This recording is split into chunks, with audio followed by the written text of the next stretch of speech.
But in terms of like specific examples, I think about like how important I once got asked if my skin was brown because I was dirty at school.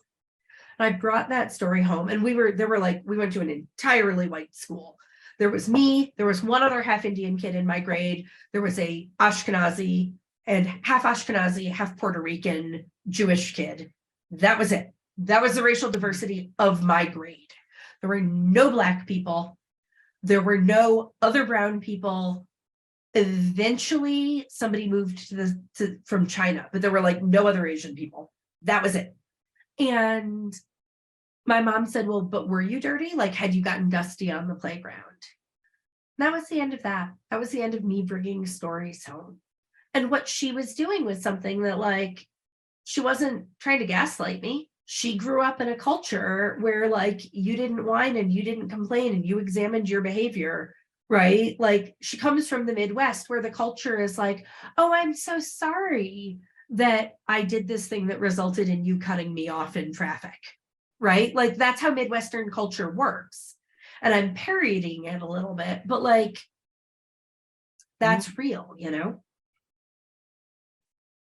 This is where I'm lucky. It never occurred to me that she wouldn't. Like, it literally never crossed my mind that she wouldn't. What is more amazing to me, so my grandmother turned 99 last week, and then my mom's mother. So my mom calls her up the day that the book is published or the day after. Have not told my grandmother that I'm doing this. My mother says to my grandmother, so my mom, I did not talk to the rest of the family about it. My mom did that. My mom did all of the damage control. It ranged from one uncle who said, like, but that's how things work. We're all the product of a racist society, and therefore we're all racist. Of course, that's how it would be. To an uncle who said, does the family need to be worried about this? So, like, she took all of that. So she calls my grandmother and she says, the book is called The Racism of People Who Love You. And I know the word racism may seem really loaded.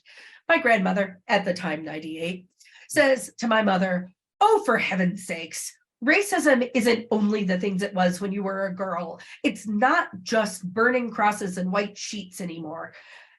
And then proceeds to explain the concept of microaggressions to my mom. Yes. So that to me is the awesome story, because I thought my grandmother was not going to approve of airing dirty laundry. But it turns out that my grandmother is totally the daughter of people who would have gotten their house bombed in like Mississippi in 1966. Right? Like, nope, my grandmother, who she's done a lot of pretty cool activist-y stuff in her retirement in particular, but like, I did not see that coming from my grandmother, and that was awesome.